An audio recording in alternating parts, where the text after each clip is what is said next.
Mr. Shatner was sitting in the audience behind me, and he reached forward and he said, "Do you young ladies know this woman?" They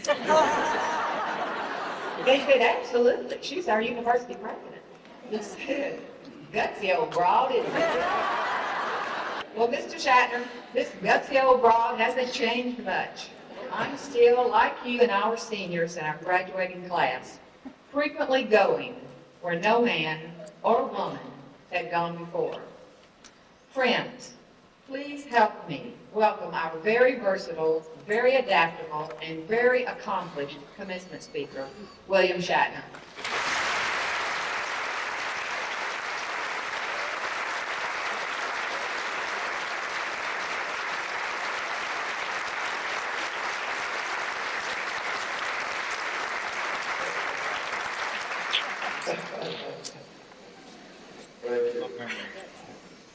I do remember. You were a gutsy old broad. Thank you very much for inviting me here. Members of the faculty, students, and graduating students. The President's 20. Thank you very much. Johnny Burnett, President. Thank you.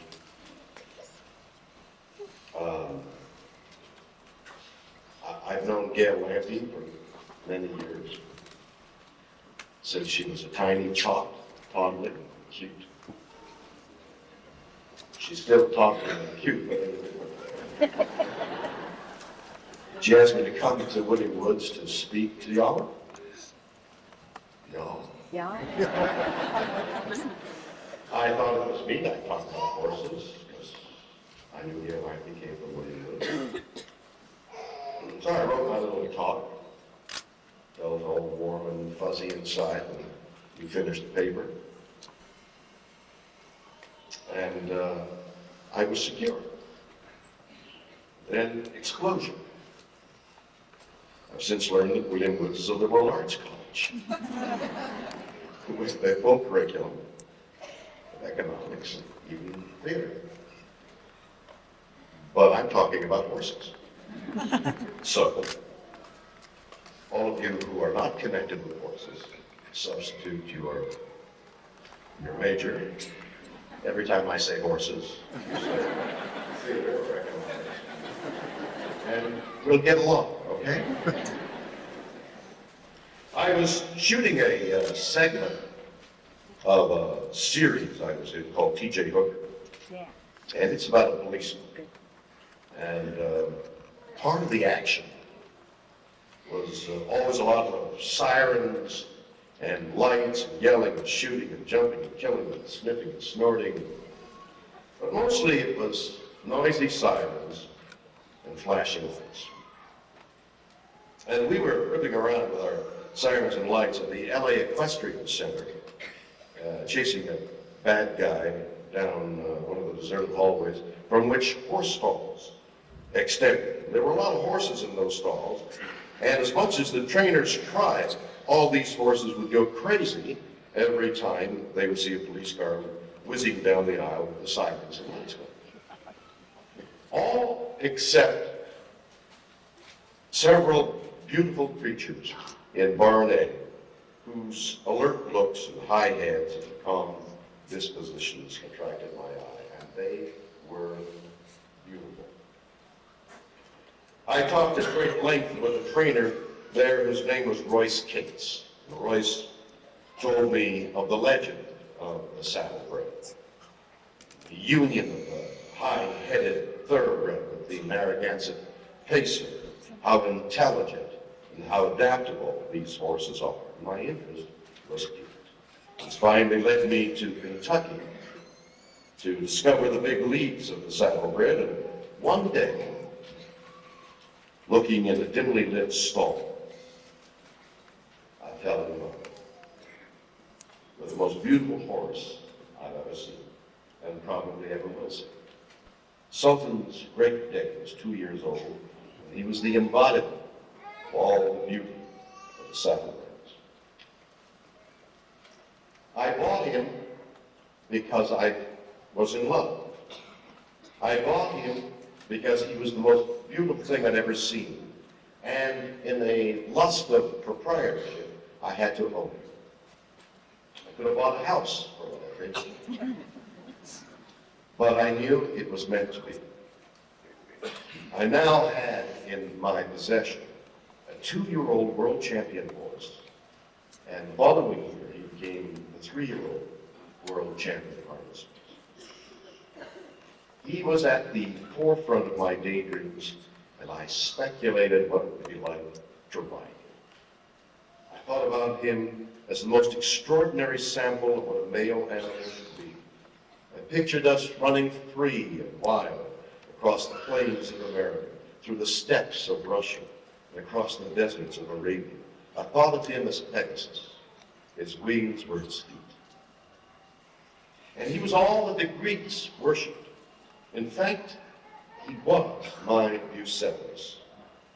Legend has it that Alexander the Great, holding the bridle of his beloved horse Bucephalus, noticed that the horse, unbreakable until then, became nervous when he saw his shadows cast by the sun.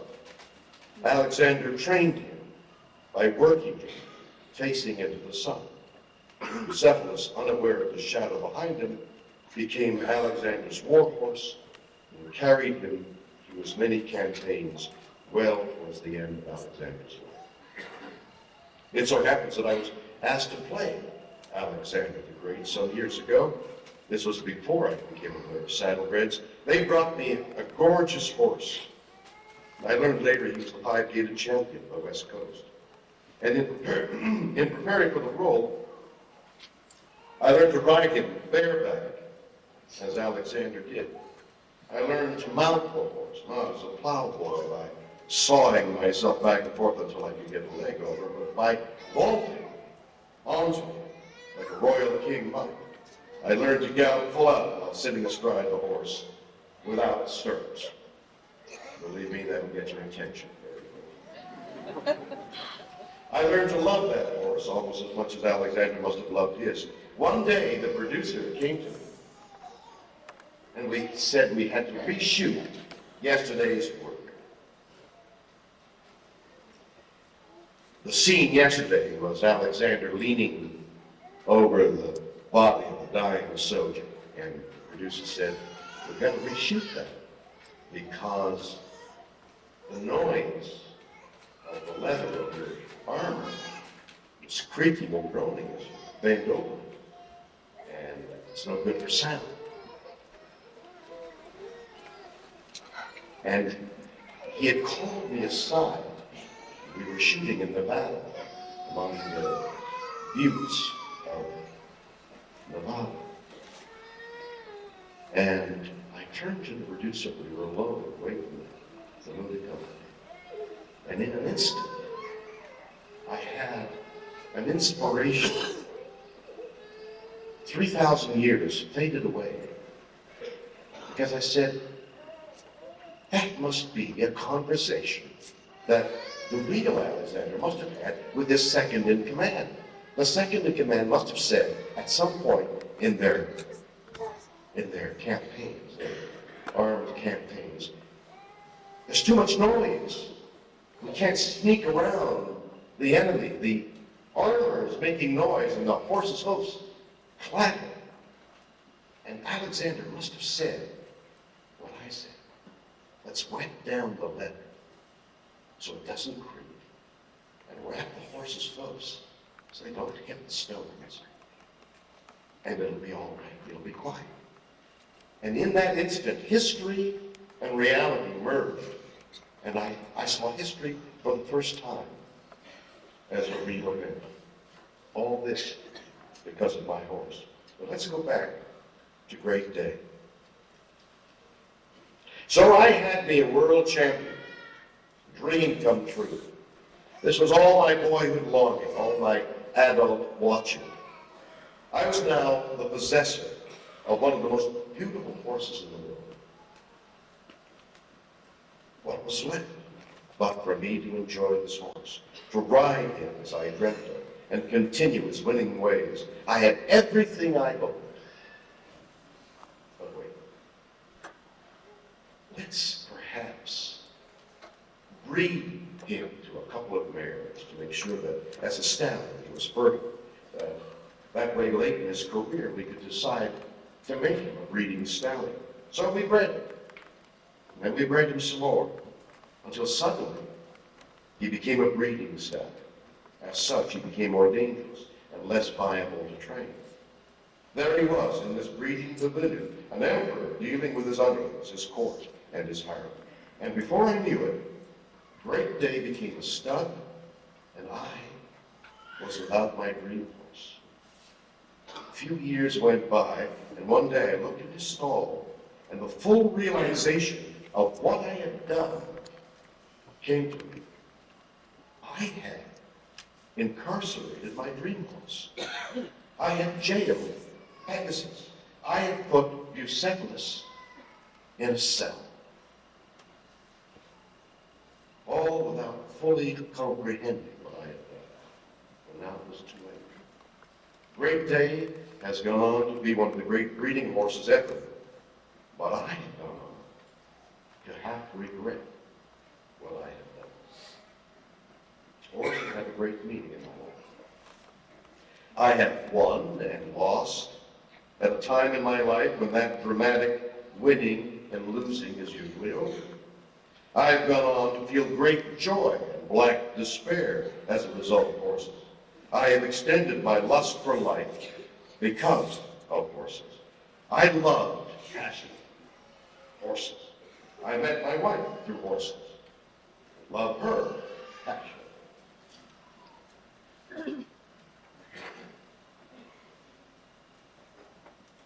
I'm passionate, as you can see, about many things. Not only about horses, but about the breeding of horses, the care of horses, the training of horses. And all this should have meaning for you. Young people are supposed to be passionate. God knows what goes on in the dorms here. John Field. But I'm talking about a passion for life. Here you are in a school that teaches you about animals and so much more. And the key to everything you study and everything you learn is passion. You must feel an overwhelming desire to be with the animals you'll take care of. Or, in the case of business, your business majors, or any of your majors, you must be passionate about what you're doing. And there's something else I want you to feel passionate about. Something that I've run into my whole life in the horse business. And that is ethics. As I've stated, I had no idea what I was getting into with Great Day as a breeding horse. I had no idea about what was involved in competing on horses. When I first started riding saddlebred, I was convinced that riding was all I needed. I didn't need to go into the show ring. I was perfectly happy practicing and perfecting my skills with Royce Gates in the ring and enjoying the couple of horses I owned. I learned to change diagonals as quickly as I changed my mind. I learned to correct leads and correct attire. I read Helen Crabtree's book from cover to cover. I could tell you what you should wear, how you should wear your hair underneath your hat, what gloves are appropriate, how to paint your cheeks and your nails. What I did not know was a lot of curious people saying, what is that actor trying to do? I was having enough difficulty as an actor with them saying, what is that actor trying to do? But eventually, the need to use my skills further prevailed, so I went into the ring. And in my first competition, my horse shied away from the rail, and I almost ran over the judge.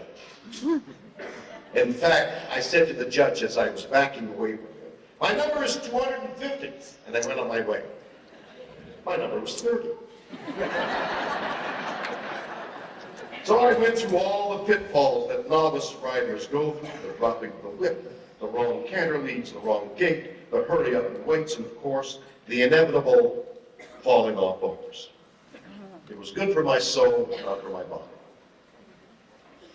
I learned and stuck it out, and eventually I was able to have some success and win some classes. And that's when I became aware that the real winner doesn't always win the class, and that judging can be subjective and sometimes lack ethics. Great Day became a successful breeding stable, and as luck would have it, we began to sell horses. And then I began to understand that the act of buying and selling horses was also not always ethical. I became somewhat disillusioned and thought briefly of foregoing the whole pleasure of horses because of my disappointment in human beings. Human beings had injected themselves into my horse world.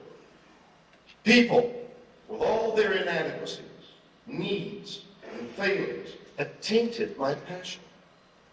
It's been my experience that these people who gravitate towards horses tend to move away from the human element. It seems that horses, and for that matter any animal that we become close to, can be substitutes for people. We embrace the purity and simplicity of animals as a way of not having to deal with the complexity of society. For me, that's okay, as long as we don't deny the need to interact with fellow beings. But where do animals and people meet in our psyche? How do we deal with conflicts in ourselves when people and horses collide? No easy answer. I've also learned that to run away is not ethical as well. And that really is why I'm here today. Because that's a strange word, ethics. Interesting word. Strange and mystifying and mystical. Ethics. Whose ethics? Where? Yours are different than mine. And Gail Lamby's is different than Julian Herzog's.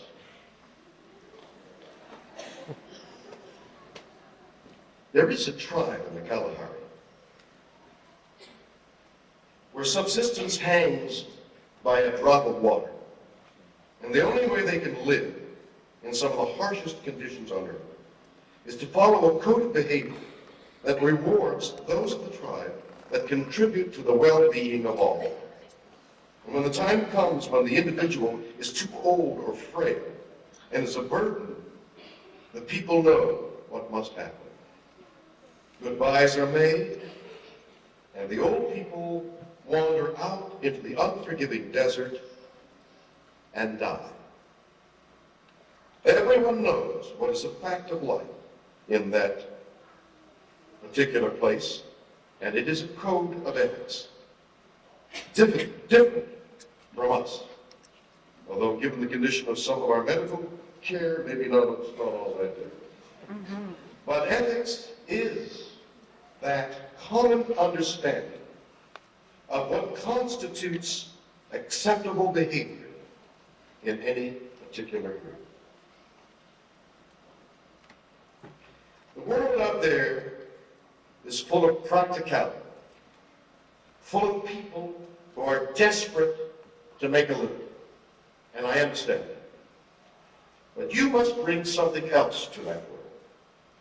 You must bring your passion for horses and your passion for life that is not yet banned. You must bring your youthful idealism before some of it is knocked away. You must bring to business your sense of fairness, honesty, and idealism. The more we can infuse the horse business with the early passions for horses that we all have, the better the horses will be, and ultimately, that's what it's all about, the horses. All our needs, desires, and ambitions focus on the horse. And it is the horse that should be the horse. What is best for the horse is best for us. If nothing else, take away from our visit together this message. Be true to yourself, be true to the horse, and both of you will benefit.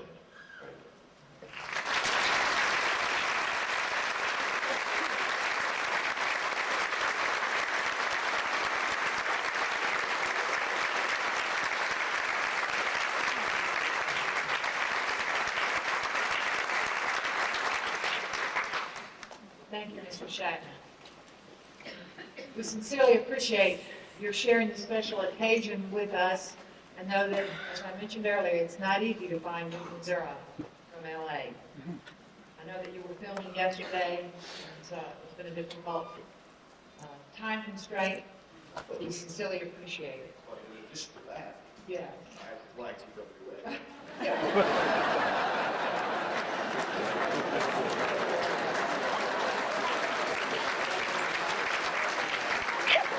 Well, you won't do that very much longer. Thank you so much. Sincerely appreciate it. From time to time, the faculty and board of trustees of William Woods University wish to. The faculty and board of trustees of William Woods University, in recognition of distinguished achievement, confer upon William Shatner the honorary degree, Legum Doctor, with all the rights, honors, privileges, and responsibilities thereunto appertaining. Bill, congratulations.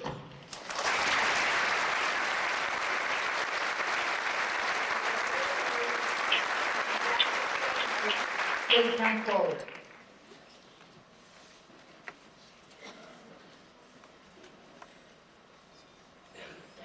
In accordance with the unanimous directive from the Board of Trustees, based on recommendation from members of the faculty and administration, and by virtue of the power vested in me as president of William Woods University, it is now my esteemed pleasure to bring you greetings, William Shatner, to welcome you, to order that the appropriate good be placed on your shoulders, and to confer upon you the degree Doctor of Letters, honoris causa, with all rights, honors, and privileges thereto appertaining. Members of the Board of Trustees, members of the faculty and staff, students, and guests, it is my pleasure to present to you William Shatner, literal doctor. Dr. Shatner, we salute you.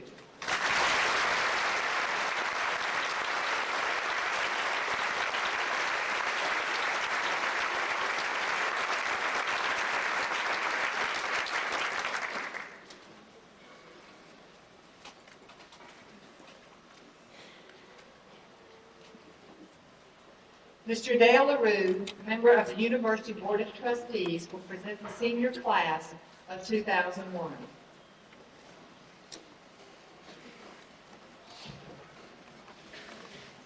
Will the baccalaureate class of 2001 please stand?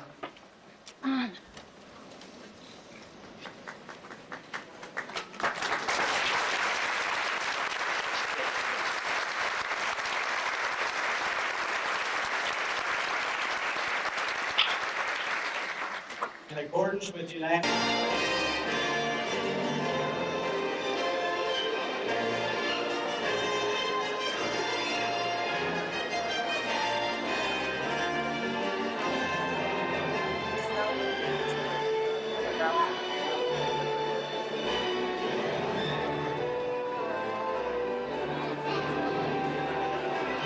All right, Nick.